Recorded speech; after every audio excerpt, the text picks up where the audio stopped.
Hello, നമസ്കാരം. വായിരിക്ക്, എന്തൊക്കെയുണ്ട്, സുഖമല്ലേ? കഴിഞ്ഞ കുറേ ദിവസങ്ങളായിട്ട് മലയാള സിനിമാ മേഖലയുമായി ബന്ധപ്പെട്ടിട്ടുള്ള പ്രശ്നങ്ങളാണ് ചർച്ചയായിട്ട് ഇങ്ങനെ പൊക്കോണ്ടിരിക്കുന്നത്. അത്തരത്തിലുള്ള ചർച്ചകളൊക്കെ നടക്കട്ടെ. ഈ ചർച്ചകൾക്കൊക്കെ ഇടയിൽ ഞാൻ ആലോചിച്ച് നോക്കുകയായിരുന്നു. എനിക്ക് തോന്നിയ കാര്യങ്ങളാട്ടോ, ചിലപ്പോൾ മണ്ടത്തരമായേക്കാം. ഞാൻ പറയാൻ വേണ്ടി പോകുന്ന കാര്യങ്ങളൊക്കെ എത്രത്തോളം പ്രാക്ടിക്കലി പോസിബിളാണ് എന്നുള്ളതിനെ കുറിച്ചിട്ടൊന്നും എനിക്കൊരു പിടുത്തവുമില്ല. എന്നാലും ജസ്റ്റ് പറയുന്നു മാത്രം. ഈ ഹേമ കമ്മിറ്റി പോലെയുള്ള കാര്യങ്ങളൊക്കെ ഉണ്ടല്ലോ, മറ്റുള്ള ചില മേഖലകളിലും കൂടിയും ഉണ്ടാവുകയാണെന്നുണ്ടെങ്കിൽ നല്ലതായിരിക്കും തോന്നുന്നു. ഇറ്റ് വുഡ് ബി ഗുഡ്, അല്ലേ? ഈ സിനിമാ മേഖലയുടെ കാര്യം തന്നെ ഒന്ന് ആലോചിച്ച് നോക്കൂ. നമ്മൾ പണ്ട് ഈ ഗോസിപ്പായിട്ട് കേട്ടുകൊണ്ടിരുന്ന കാര്യങ്ങളൊക്കെ ഇപ്പോൾ കുറച്ചുകൂടിയും വ്യക്തമായിട്ട് നമുക്ക് അറിയാൻ കഴിയുന്നു, അല്ലേ? എന്തോരം വലിയ വലിയ നടന്മാർക്കൊക്കെ എതിരെയാണ് വളരെ സീരിയസ് ആയിട്ടുള്ള അലിഗേഷൻസ് ഒക്കെയാണ് വന്നുകൊണ്ടിരിക്കുന്നത്. പലർക്കും ഉണ്ടായിട്ടുള്ള മോശമായ അനുഭവങ്ങളൊക്കെ പലർക്കും പങ്കുവെക്കാനുള്ള, പേരടക്കം പറഞ്ഞ് പങ്കുവെക്കാനുള്ള സാഹചര്യങ്ങൾ ഉണ്ടാവുന്നു. സോ ഇത് സിനിമാ മേഖലയിൽ മാത്രം നടക്കുന്ന കാര്യങ്ങളൊന്നുമല്ല. ഇത് കുറച്ചുകൂടി പോപ്പുലർ ആയിട്ടുള്ള, അല്ലെങ്കിൽ ഇങ്ങനെ വളരെ സെലിബ്രിറ്റി ആയിട്ടുള്ള, അങ്ങനെ കളർഫുൾ ആയിട്ടുള്ള ഇതായതുകൊണ്ട് ഇങ്ങനെ കത്തി നിൽക്കുന്നു എന്ന് മാത്രം. ഇവിടെയുള്ള പല മേഖലയിൽ വർക്ക് ചെയ്യുന്ന ആളുകൾക്കും പലതരത്തിലുള്ള ചൂഷണങ്ങൾക്ക് ഇരയാവേണ്ടി വന്നിട്ടുണ്ടാവാം. അവരിൽ പലർക്കും മുമ്പോട്ട് വന്ന് പറയാനുള്ള സാഹചര്യങ്ങളൊക്കെ ഇപ്പം ഇല്ലെങ്കിലും ഭാവിയിലെങ്കിലും ഉണ്ടാവുമെന്ന് പ്രതീക്ഷിക്കുന്നു.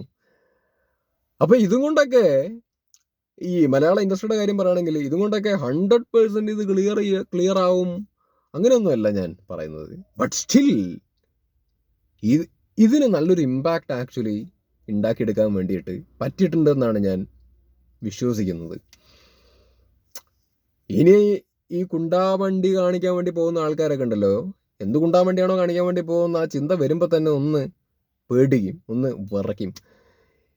പെടുന്നുള്ള കാര്യം ഉറപ്പാണ്. ഇപ്പല്ലെങ്കിലും ഭാവിയിലെങ്കിലും കുത്തിപ്പൊങ്ങിക്കൊണ്ട് വരും എന്നുള്ളൊരു ചിന്ത ഇമ്മാരത്തെ വെക്കടത്തരം കാണിക്കുന്ന ആൾക്കാരുടെ മനസ്സിൻ്റെ അകത്ത് ആക്ച്വലി ഉണ്ടാവും. ആ ഒരു ഭയം ആക്ച്വലി ഉണ്ടാവും. സോ അതാണ് ഞാൻ ഈ പറഞ്ഞ ഇമ്പാക്റ്റ് എന്നുള്ളത് കൊണ്ട് ഉദ്ദേശിച്ചത്.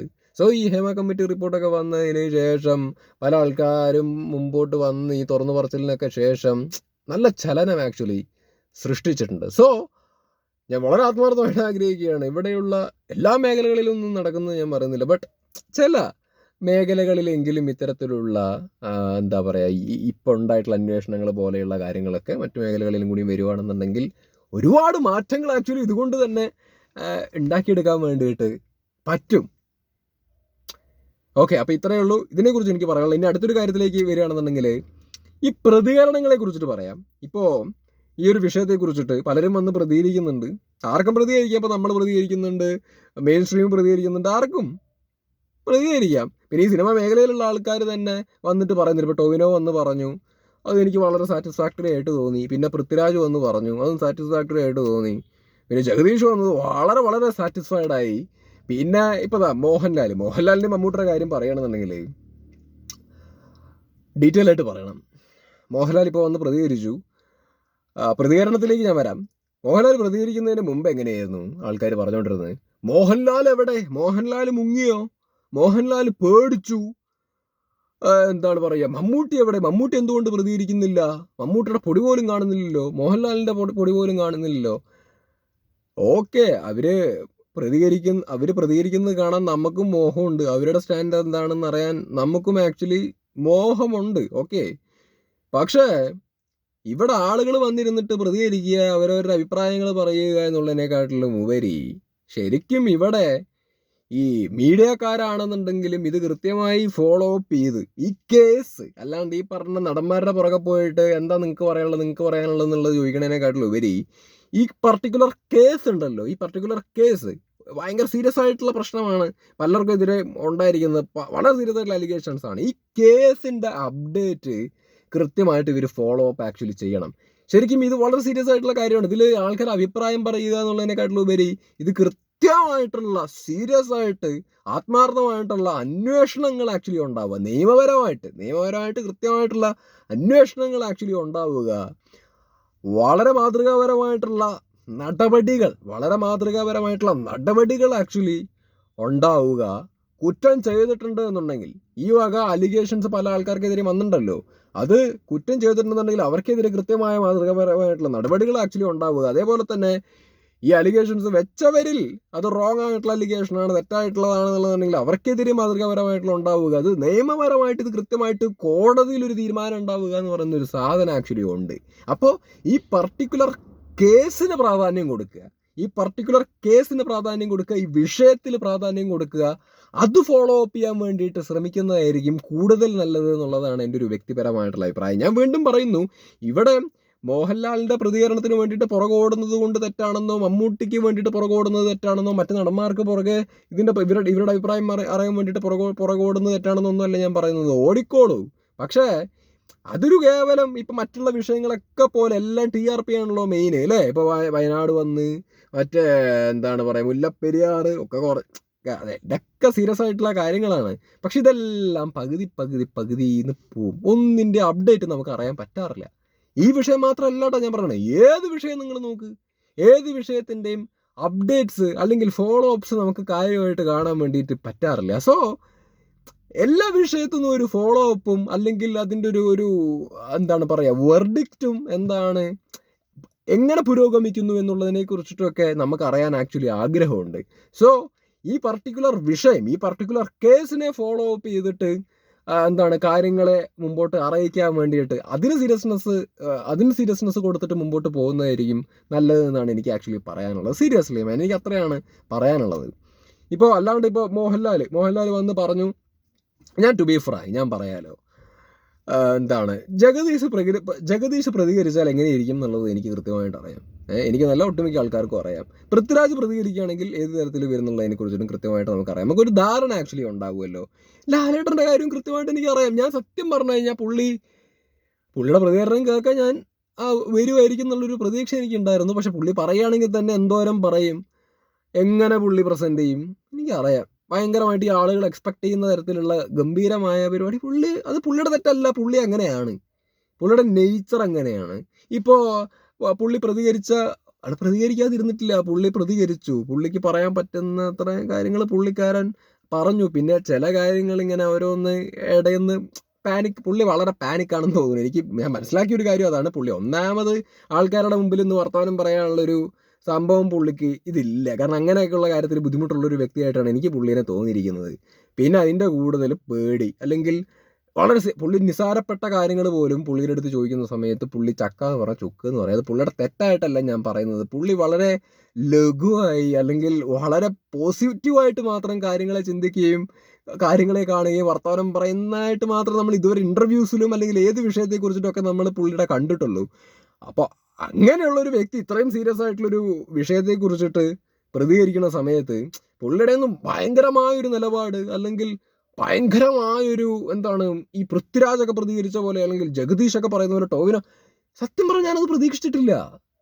അല്ലെങ്കിൽ അങ്ങനെ ആരും പ്രതീക്ഷിക്കുന്നതിൽ അർത്ഥമില്ല. പ്രതീക്ഷിക്കുന്നത് തെറ്റാണെന്ന് ഞാൻ പറയുന്നില്ല, പക്ഷെ അങ്ങനെ പ്രതീക്ഷിക്കുന്നതിൽ അർത്ഥമില്ല. കാരണം ഇത് മോഹൻലാലാണ്.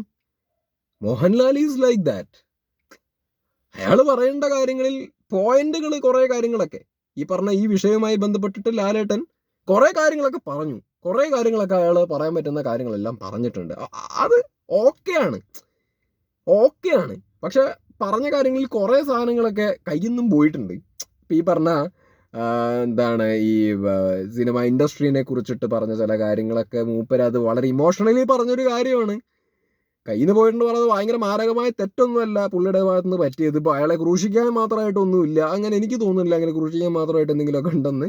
പക്ഷെ മൂപ്പരത് വളരെ പുള്ളിയുടെ എന്നത്തെയും പോലെ ഏത് വിഷയത്തെയും അല്ലെങ്കിൽ എന്ത് കാര്യം ചോദിച്ചാലും മറുപടി പറയുന്ന പോലെ പുള്ളി ഈ ഒരു വിഷയത്തിൽ വളരെ ആ ഒരു രീതിയിൽ പുള്ളി പറഞ്ഞ സമയത്ത് ആൾക്കാർ എക്സ്പെക്ട്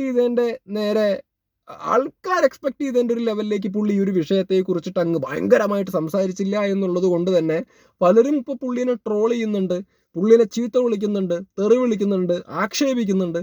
ടു ബി ഫ്രാങ്ക്, എന്നെ ഇപ്പോൾ ആൾക്കാർ വന്ന് ചീത്ത വിളിച്ചാൽ എനിക്ക് യാതൊരു വിരോധമില്ല. ഇനിയിപ്പോൾ ഞാൻ ഫാൻ ആയതുകൊണ്ടാണ് ഇങ്ങനെ പറയുന്നതൊക്കെ നിങ്ങൾ വിചാരിക്കുകയായിരിക്കും. ഞാൻ ഫാനും ഏസിയും ലോറിയൊന്നുമല്ല. എന്താ പറയുക, ഞാനും എന്താണ് ഈ ഒരു കാര്യത്തെ അപ്രോച്ച് ചെയ്യുന്ന ഒരു ലെവല് കുറച്ച് ഡിഫറൻ്റ് ആണ്. That's it. ഞാൻ തുടക്കം തന്നെ പറഞ്ഞല്ലോ, ഇതെനിക്ക് നിയമപരമായിട്ട് കോടതിയിലോട്ട് പോയി ഇത് കൃത്യമായ മീഡിയയുടെ ഭാഗത്തുനിന്ന് ഫോളോ അപ്പ് ഉണ്ടാവുക, അല്ലെങ്കിൽ ഇത് കോടതിയിൽ നിൽക്കുന്ന ഒരു സാധനമാണ്, അത് അവിടുന്ന് നടപടികളും പല കാര്യങ്ങളും ഒക്കെ ഉണ്ടാവുക, ശിക്ഷിക്കേണ്ട ആൾക്കാരെ ശിക്ഷിക്കുക, അത് അവിടെ ഉണ്ടാവേണ്ട ഒരു കാര്യമാണ്. അല്ലാണ്ട് ഇവിടെ മോഹൻലാൽ പ്രതികരിച്ചു, മമ്മൂട്ടി പ്രതികരിച്ചു, പൃഥ്വിരാജ് പ്രതികരിച്ചു, ജഗദീഷ് പ്രതികരിക്കുക, വർത്തമാനം പറയാം, അഭിപ്രായം പറയാം. അതിനെക്കാട്ടിലൊക്കെ ഉപരി ഇവര് പറയുന്നത് കൊണ്ട് പ്രത്യേകിച്ച് വലിയ കാര്യമൊന്നുമില്ല. ഞാൻ അത്രേ കാണുന്നുള്ളൂ. ഇപ്പൊ നോക്കുമ്പോ എന്താണ് മോഹൻലാൽ ഈ ഒരു അമ്മ സംഘടനയുടെ പ്രസിഡന്റ് എന്തായിരുന്നു അല്ലേ, എന്തോ ഒരു സംതിങ് ഞാൻ കൺസിഡർ പോലും ചെയ്യുന്നില്ല ആ രീതിയിൽ. കാരണം എന്താണ്, മോഹൻലാലിനെ അറിയാം, അങ്ങേർക്ക് ഒരു പദവി എടുത്ത് കൊടുത്തു എന്ന് പറഞ്ഞു കഴിഞ്ഞാൽ അങ്ങേരുടെ ഒരു നേച്ചർ മാറുന്നോ, അങ്ങേർക്ക് കാര്യങ്ങൾ സംസാരിക്കുന്ന സമയത്ത് എന്താണ് പറയുക, അങ്ങേരുടെ രീതികൾ മാറുന്നൊന്നും ഞാൻ വിശ്വസിക്കുന്നില്ല. പുള്ളി എങ്ങനെയാണെന്നേ, പുള്ളി ഇങ്ങനെ ഇത് അക്സെപ്റ്റ് ചെയ്താൽ മതി. ഇത് ഞാൻ വളരെ കോമൺ സെൻസ് വെച്ചിട്ടാണ് പറയുന്നത്. ഇതൊരു സൈക്കോളജിക്കലി നമ്മളൊരാളെ മനസ്സിലാക്കുന്ന ഒരു രീതി ഉണ്ടല്ലോ, അതുകൊണ്ട് നമ്മൾ അയാളിൽ നിന്ന് ഭയങ്കരമായിട്ട് പ്രതീക്ഷിക്കാതിരിക്കുക എന്നുള്ളതാണ്. എന്നെ സംബന്ധിച്ചിടത്തോളം ഒരു കാര്യം പറയാം, മോഹൻലാൽ പറയേണ്ട കാര്യങ്ങൾ ആക്ച്വലി പറഞ്ഞിട്ടുണ്ട്. ഓക്കെ, അങ്ങേരെ കൊണ്ട് പറ്റുന്ന കാര്യം, അങ്ങേരുടെ കപ്പാസിറ്റിക്ക് പറ്റുന്ന ഒരു കാര്യം അങ്ങേര് പറഞ്ഞിട്ടുണ്ട്. That's okay, that's fine. പിന്നെ ഈ കുറേ കാര്യങ്ങൾ ഇൻക്ലൂഡ് ചെയ്തു പുള്ളിക്കാരൻ്റെ ഇടയിൽ കൂടെ. അത് ഭയങ്കരമായിട്ട് ഒരു ഇമോഷണലായിട്ടൊക്കെ പുള്ളി കുറേ കാര്യങ്ങൾ ഇങ്ങനെ ഇൻക്ലൂഡ് ചെയ്തു. ലൈക്ക് ഈ എന്താണ് വയനാട് അത് ഇത് എന്നൊക്കെ പറഞ്ഞിട്ട് അതും ഇതിനെയൊക്കെ വെച്ച് ഇങ്ങനെ കണക്ട് ചെയ്ത് അങ്ങനെ ഇതാക്കി അങ്ങ് വെച്ച് പുള്ളി കാഷ്വലി പറഞ്ഞു പോകുന്നൊരു കാര്യമാണ്. പുള്ളി ഇപ്പോൾ ഇതൊരു വിഷയമായി പഠിച്ച് പുള്ളി അങ്ങനെ പ്രിപ്പയർഡായി. എല്ലാവർക്കും ഒരുപോലെ ആവാൻ പറ്റില്ലല്ലോ. എനിക്ക് വേണമെങ്കിൽ ഇപ്പോൾ വരുന്നതിന് ക്രിട്ടിസൈസ് ചെയ്യാം. എനിക്ക് മോഹൻലാലിനെ വന്നിരുന്നിട്ട് ഇപ്പോൾ വേണമെങ്കിൽ ക്രിട്ടിസൈസ് ചെയ്യാം, സിമ്പിളായിട്ട് എനിക്ക് ക്രിട്ടിസൈസ് ചെയ്യാം. നിങ്ങൾ എന്താ അങ്ങനെ പറഞ്ഞു, നിങ്ങൾക്ക് അങ്ങനെ ഇതാക്കേണ്ട കാര്യമുണ്ടോ, നിങ്ങൾക്ക് ഇങ്ങനെ കുത്തിക്കയറ്റേണ്ട കാര്യമുണ്ടോ, ഇതിൻ്റെ ഇടയിൽ കൂടെ നിങ്ങൾ എന്തുകൊണ്ട് ഇവിടെ നിലപാട് വ്യക്തമാക്കിയില്ല, അത് ഇതെന്നൊക്കെ പറഞ്ഞിട്ട് ഇതാക്കാം.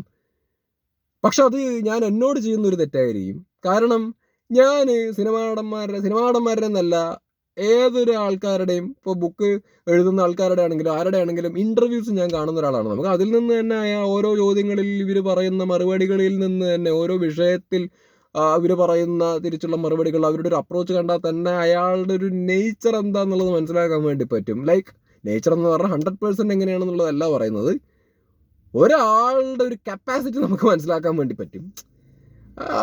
എന്താണ് ആൾക്കാരെ കൊണ്ട് പറ്റുന്നത്, കാരണം ഇങ്ങനെ ഇത് ഡീൽ ചെയ്യുമോ നമുക്ക് അത് മനസ്സിലാക്കാൻ വേണ്ടി പറ്റും. അത് ഞാൻ മോഹൻലാലിനെ കുറിച്ചിട്ടൊക്കെ പണ്ടേ മനസ്സിലാക്കിയിട്ടുള്ള ഒരു സംഭവമാണ്. മൂപ്പരടുത്ത് ഒരു ചോദ്യം ചോദിക്കുന്നതിനനുസരിച്ചിട്ടല്ല പുള്ളിയുടേതായിട്ടുള്ള രീതിയിൽ മറുപടി പറയുന്ന ഒരാളാണ്. സോ അങ്ങനെയുള്ള ഒരാൾ, ഇത് നമുക്ക് അറിഞ്ഞിട്ട് അങ്ങനെയുള്ള ഒരാളുടെ ഭാഗത്തുനിന്ന് നമ്മൾ ഘനഗാംഭീര്യമായ നിലപാടുകൾ, അല്ലെങ്കിൽ നമ്മൾ പ്രതീക്ഷിക്കുന്ന തരത്തിലുള്ള നിലപാടുകൾ, അഭിപ്രായങ്ങൾ പുള്ളി പറയണം എന്ന് പറഞ്ഞു കഴിഞ്ഞാൽ അത് എക്സ്പെക്ട് ചെയ്യരുതെന്നേ ഞാൻ പറയുള്ളൂ. കാരണം അത് എക്സ്പെക്ട് ചെയ്യുന്നത് വെറും ടൈം വേസ്റ്റാണ്. ഇത് ഞാൻ ആരെയും കുറ്റപ്പെടുത്തിക്കൊണ്ട് പറയുന്നതല്ല. മീഡിയക്കാർ മനസ്സിലാക്കേണ്ട ഒരു കാര്യമുണ്ട്, നിങ്ങൾ നിങ്ങളുടെ പരിപാടി ചെയ്യേ.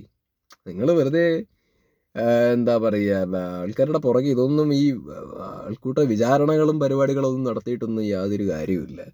ഞാൻ മീഡിയക്കാരെ കംപ്ലീറ്റ്ലി കുറ്റപ്പെടുത്തുന്നതല്ല ഇത്, അങ്ങനെ വിചാരിക്കേണ്ട. നല്ല കാര്യങ്ങളാണ് മീഡിയക്കാർ കാരണം തന്നെ പല ആൾക്കാർക്ക് മുമ്പോട്ട് വന്ന് വർത്താനം പറയാൻ ഇതിനൊക്കെ ഉള്ള സാഹചര്യങ്ങളൊക്കെ ഉണ്ടായി. വെരി ഗുഡ് ഇമ്പാക്റ്റ് ഒക്കെ ഉണ്ടായിട്ടുണ്ട് മീഡിയക്കാരും കൂടിയും. കാരണം തെറ്റ് പറയില്ല, കുറ്റമായിട്ടല്ല പറയണം. പക്ഷേ നിങ്ങളും പാലിക്കേണ്ടതായിട്ടുള്ള ചില കാര്യങ്ങളുണ്ട്. നിങ്ങൾ ഇങ്ങനെ പുറകെ പോകേണ്ട പരിപാടി ഒരു ലിമിറ്റ് വെക്കുക. That's it. അപ്പുറത്ത് നിൽക്കുന്ന ഒരാളുടെ നേച്ചർ എന്താണെന്ന് മനസ്സിലാക്കിയിട്ട് വേണം അവർ അപ്രോച്ച് ചെയ്യാനും പിടിക്കാനും ഒക്കെ. ഇപ്പം ഞാൻ മോഹൻലാലിൻ്റെ കേസ് മാത്രമല്ല കേട്ടോ പറഞ്ഞത്, ഞാൻ പൊതുവേ പറഞ്ഞതാണ്. ഏത് ഇതിലാണെങ്കിലും ചോദ്യം ചെയ്യുന്ന ഒരു രീതി, അത് ഇത് എന്നൊക്കെ പറഞ്ഞുകൊണ്ടുണ്ടല്ലോ. TRP മുഖ്യമാണ്, ബട്ട് സ്റ്റിൽ TRPയുടെ കൂട്ടത്തിൽ ഒരു ആത്മാർത്ഥതയും മുഖ്യമാണ് എന്ന് പറയുമല്ലോ. അത്രേ ഞാൻ പറയുന്നുള്ളൂ. ഇതിപ്പോൾ കേൾക്കുമ്പോൾ നിങ്ങൾ വിചാരിക്കും ഞാൻ മോഹൻലാലിനെ വെള്ള പൂശാൻ വേണ്ടിയിട്ട് ശ്രമിക്കുന്നതാണെന്ന്. എനിക്ക് അയാളെ വെള്ള പൂശിയിട്ട് എന്ത് കിട്ടാനാടോ, അല്ലെങ്കിൽ അയാളെ ചവിട്ടി താഴ്ത്തിയിട്ട് എനിക്ക് എന്ത് കിട്ടാനാണ്? നിങ്ങൾ തന്നെ പറ. അയാളെ എനിക്ക് വെള്ള പൂശിയിട്ട് എന്തെങ്കിലും എന്താ ഈ വെള്ള പൂശി കഴിഞ്ഞ് കഴിഞ്ഞാൽ എനിക്ക് എന്തെങ്കിലും കിട്ടുന്നുണ്ടെങ്കിൽ പോലും ഞാനൊന്നും പറയൂല. മനസ്സിലായ? ചവിട്ടി താഴ്ത്തിയിട്ടും എനിക്കൊന്നും കിട്ടാനില്ല. അപ്പോൾ എന്തെങ്കിലും ഒരു കാര്യം വേണം, ഒരു കാര്യം നമ്മൾ ഒരാളെ ഇതാക്കും. ഇപ്പോൾ മോഹൻലാലിൻ്റെ കാര്യം പറഞ്ഞാൽ മറ്റേ പാത്രം കൂട്ടിയിട്ട് എന്തോ പറഞ്ഞല്ലോ, അന്ന് കൊറോണയുടെ സമയത്ത് മുമ്പിൽ എന്തോ പറഞ്ഞല്ലോ, എല്ലാവരും ഇന്ന ടൈം ആവുന്ന സമയത്ത് പാത്രം കൂട്ടണം, അങ്ങനെ എന്തോ പുള്ളി പറഞ്ഞു. അവിടെയും പുള്ളിക്ക് ട്രോള് കിട്ടി. അന്നേ ഞാൻ പുള്ളീനെ നോക്കി വെച്ചിട്ടുണ്ട്, പുള്ളി ഇങ്ങനെയാണ്, പുള്ളി കയ്യിൽ നിന്ന് ഇടയ്ക്ക് പോകുന്ന ഒരാളാണ്. പുള്ളി ഉദ്ദേശിക്കുന്നതാണോ പുറത്തേക്ക് വരുന്ന ആർക്കറിയാം. പിന്നെ ആ റിവ്യൂസിൻ്റെ പ്രശ്നങ്ങൾ വന്ന സമയത്തും പുള്ളിയോട് എന്തോ ചോദിച്ച സമയത്ത് പുള്ളി പറഞ്ഞു അവിടെയും എന്തോ പുള്ളിക്കാരൻ പറഞ്ഞിട്ട് എന്തോ ജപ്പാനിലെന്തോ ചൈനയിലെങ്ങാണ്ടോ റിവ്യൂ ഒന്നും ഇല്ലെന്നോ അങ്ങനെ എന്തോ ഒരു താരം പറഞ്ഞാൽ അവിടെയും പുള്ളി ഏറിപ്പോയി. അപ്പോൾ പുള്ളി അത്രയേ ഉള്ളൂ. ഇപ്പോൾ പുള്ളി സിനിമയിൽ ഡയലോഗ് പറയുന്നു, അല്ലെങ്കിൽ എന്താണ് ഗംഭീര സിനിമകളുടെ ഭാഗമാവുന്നു, വലിയ ഗംഭീര ക്യാരക്ടേഴ്സ് ചെയ്യുന്നു എന്ന് പറഞ്ഞിട്ട് അത് കണ്ടിട്ട് അതുപോലെ അയാളുടെ റിയൽ ലൈഫിൽ കാര്യങ്ങൾക്ക് നിലപാടെടുക്കണം അല്ലെങ്കിൽ അഭിപ്രായം പറയണം എന്നൊക്കെ എക്സ്പെക്ട് ചെയ്യുന്നതേ കാര്യമില്ല. അയാൾ യഥാർത്ഥ ജീവിതത്തിൽ വളരെ ഷൈയാണ് ഒന്നാമത്തെ കാര്യം. പിന്നെ അടുത്തൊരു കാര്യം എന്ന് പറഞ്ഞു കഴിഞ്ഞാൽ മൂപ്പര് സൈഡിൽ കൂടെ പോണ ഒരാളാണ്. ഇപ്പം ബിഗ് ബോസിൻ്റെ പോലും നോക്കുവാണെങ്കിൽ പുള്ളി അവിടെ നിന്നിട്ട് പുള്ളിക്ക് തോന്നിയ കാര്യങ്ങൾ മാത്രമൊന്നും അല്ലല്ലോ പറയുന്നത്, അല്ലേ? അവിടെയും സ്ക്രിപ്റ്റും പരിപാടികളൊക്കെ ആക്ച്വലി ഉണ്ട്. അപ്പോൾ പുള്ളി അങ്ങനെയാണ്, പുള്ളിയുടെ ഒരു നേച്ചർ ഇതാണ് എന്നാണ് ഞാൻ മനസ്സിലാക്കുന്നത്. ഇതിപ്പോൾ വേണമെങ്കിൽ അയാളെ എല്ലാവരും ചെയ്യുന്ന പോലെ ട്രോൾ ചെയ്യാം, ക്രിട്ടിസൈസ് ചെയ്യാം, ചീത്ത വിളിക്കാം, എനിക്ക് കയ്യടി മേ ബി കിട്ടുമായിരിക്കും, ചെയ്യാൻ താല്പര്യമില്ല. അതുകൊണ്ടാണ് അയാൾ കുറ്റാരോപിതനോ അല്ലെങ്കിൽ കുറ്റം ചെയ്ത ഒരാളോ അയാളുടെ പേര് ആരെങ്കിലും വന്ന് പറയേ ഒന്നും ചെയ്തിട്ടില്ല. അങ്ങേര് ആകെപ്പാടെ ചെയ്ത തെറ്റെന്ന് പറയുന്നത് ആ മറ്റേ അമ്മ സംഘടനയിലെ തലപ്പത്തുള്ള ഒരാളായിപ്പോയി. അതാണ് പുള്ളി ചെയ്തൊരു തെറ്റ്. അതുകൊണ്ട് എല്ലാവരും പുള്ളി എവിടെ പുള്ളി മുങ്ങി എന്തൊക്കെ കേൾക്കണം. എല്ലാവരും അഭിപ്രായങ്ങൾ പറയട്ടെ. നമ്മൾ ഒരാളുടെ ഭാഗത്ത് നിന്ന് മാത്രം എല്ലാം എക്സ്പെക്ട് ചെയ്തിട്ട് കാര്യമില്ലല്ലോ. പുള്ളിയും പറയണം അഭിപ്രായം. Yes, of course. ഞാൻ പറഞ്ഞല്ലോ, മോഹൻലാലും അഭിപ്രായം പറയട്ടെ, മമ്മൂട്ടിയും അഭിപ്രായം പറയട്ടെ. പക്ഷെ അവര് പറഞ്ഞതിന് ശേഷം പിന്നെ നമ്മൾ അവരുടെ പുറകെ പോയിട്ട് ചീത്ത വിളിച്ചിട്ട് അതുപോലെ എന്ന് പറഞ്ഞിട്ട് എന്താ കാര്യം? ഇത്ര പറയുന്നുള്ളത്. പിന്നെ മറ്റേ പൃഥ്വിരാജിന്റെ അടുത്ത് ചോദിച്ചപ്പോൾ എന്താണ് മീഡിയക്കാർക്ക് ഒരു പേടി ഉണ്ടെന്ന് തോന്നുന്നു, അല്ലേ? മീഡിയക്ക് പൃഥ്വിരാജിനോട് ചോദ്യങ്ങൾ ചോദിക്കാൻ ഒരു പേടിയുള്ള പോലെ എനിക്ക് പലപ്പോഴും തോന്നിയിട്ടുണ്ട്. പൃഥ്വിരാജ് എടുത്ത നിലപാട് എനിക്ക് ഭയങ്കര ഇഷ്ടപ്പെട്ടു. അന്ന് സംസാരിച്ച സമയത്ത് പറഞ്ഞ കാര്യങ്ങളൊക്കെ കിടിലായിരുന്നു. പക്ഷെ മീഡിയക്കാർ ചോദിക്കേണ്ട ഒരു ചോദ്യം ചോദിച്ചു കഴിഞ്ഞാൽ അതിൻ്റെ മറുപടി പൃഥ്വിരാജിൻ്റെ എന്തായിരിക്കും എന്ന് അറിയാനൊരു ക്യൂരിയോസിറ്റി എനിക്കുണ്ടായിരുന്നു. I'm talking about the Bro Daddy thing. ബ്രോഡാഡിയിൽ ഉള്ള ഇഷ്യൂ അത് മീഡിയക്കാരത് ചോദിച്ചില്ല, ബാക്കി എല്ലാം ചോദിച്ചില്ല. അത് ചോദിക്കുമ്പോൾ പൃഥ്വിരാജിന് എന്ത് പറയാനുള്ളതെന്നുള്ളത് അറിയാനുള്ള ഒരു ആകാംക്ഷ എനിക്ക് ആക്ച്വലി ഉണ്ടായിരുന്നു. അപ്പോൾ വേണ്ടതൊന്നും ഇവർ ചോദിക്കണമില്ല. ഇതൊക്കെയുള്ളത് പറയാനുള്ളൂ. ഞാൻ മെയിനായിട്ട് ഈ പറഞ്ഞ മീഡിയക്കാരെ അല്ല കുറ്റപ്പെടുത്തിയത്. ഞാൻ പറയുന്നത് ഈ പറഞ്ഞ സോഷ്യൽ മീഡിയയിൽ എന്തിനാടോ. ഞാനൊരു കാര്യം നിങ്ങളോട് ചോദിക്കട്ടെ, ഈ മോഹൻലാലിനെ ആയിക്കോട്ടെ, ഇവരൊക്കെ ചീത്ത വിളിച്ചുകൊണ്ട് കിടക്കുന്ന ആൾക്കാരുണ്ടല്ലോ, അവരോട് എനിക്ക് ചോദിക്കാനുള്ളൊരു കാര്യം എന്താ വെച്ച് കഴിഞ്ഞാൽ, ഈ ഹേമ കമ്മിറ്റി റിപ്പോർട്ട് വന്നതിന് ശേഷം പല നടിമാർക്കുണ്ടായിട്ടുള്ള അനുഭവങ്ങൾ, പല ആൾക്കാർക്കെതിരെയും വെച്ച അലിഗേഷൻസ് ഒക്കെ വന്ന സമയത്ത് ഇതിനെക്കുറിച്ചിട്ടുള്ള നിലപാട് ഇവരുടെയൊക്കെ എന്താണ് എന്നറിയാനുള്ള ആത്മാർത്ഥ ആഗ്രഹം കൊണ്ട് തന്നെയാണോ എന്താണ് ഇവരുടെ അഭിപ്രായം കേൾക്കാൻ വേണ്ടി കാത്തിരുന്നത്? അതോ ഇവരെന്തെങ്കിലും പൊട്ടത്തരം പറയും, ഇവരെ ചീത്ത വിളിക്കാമെന്നുള്ളൊരു ആകാംക്ഷയോട് കൂടിയിട്ടാണോ വരുന്നത്? എനിക്ക് ഇതിൻ്റെ അകത്ത് ഫാൻസിൻ്റെ ഫൈറ്റ് വേറെ, അവരുടെ ചളി വാരി എറിയൽ, ഇതിൻ്റെ ഇടയിൽ കൂടെ രാഷ്ട്രീയം വേറെ. എന്ത് കാര്യത്തിനാണ്? ഞാൻ നേരത്തെ പറഞ്ഞല്ലോ, സിനിമ ഇൻഡസ്ട്രിയിൽ ഇപ്പം മോശപ്പെട്ട ആൾക്കാരും ഉണ്ട്. അതുണ്ടെന്നും പറഞ്ഞുകൊണ്ട് ഈ ഇൻഡസ്ട്രിയിലുള്ളവരെല്ലാവരും മോശമാണെന്നോ അല്ലെങ്കിൽ അങ്ങനെയൊന്നും ഇല്ലല്ലോ. ഉണ്ടോ? ഇത്രേ പറയുന്നുള്ളൂ. ഈ പറഞ്ഞ മോഹൻലാലിൻ്റെ കാര്യം പറയുകയാണെങ്കിൽ മൂപ്പരെ ഞാൻ സമ്മതിക്കുന്നത്, മോഹൻലാൽ ഇപ്പം പ്രതികരിച്ച രീതിയിൽ വേണ്ടപ്പെട്ട കാര്യങ്ങളുണ്ടെങ്കിൽ പോലും ചില കാര്യങ്ങൾ കയ്യിൽ നിന്ന് പോയിട്ടുണ്ട്. മൂപ്പര് ഇമോഷണലി പറഞ്ഞിങ്ങനെ പുള്ളി ഓൾറെഡി പേടിച്ചിട്ടാണ് നിൽക്കുന്നത്. അങ്ങനെയായിട്ട് ഞാൻ മനസ്സിലാക്കണം. പുള്ളി പറഞ്ഞു വന്നപ്പോൾ എന്തൊക്കെയാണ് സാധനങ്ങൾ കയ്യിൽ നിന്നൊക്കെ പോയിട്ടുണ്ട്. അത് വേണമെങ്കിൽ പിടിച്ചിട്ട് ഇങ്ങേരനെ ഊക്കി വിട്ട് കഴിഞ്ഞിട്ട് ഇതിൻ്റെ ഒരു റൂട്ട് തിരിച്ചു വിട്ടിട്ട് വല്ല കാര്യമുണ്ടോ? നമുക്ക് ഈ ഒരു കേസിലേക്ക് വരാം, വിഷയത്തിലേക്ക് വരാം. അന്വേഷണങ്ങൾ, നിയമ നടപടികൾ, ഇതിൻ്റെ അപ്ഡേറ്റ്സ്, അതിലേക്ക് വരട്ടെ.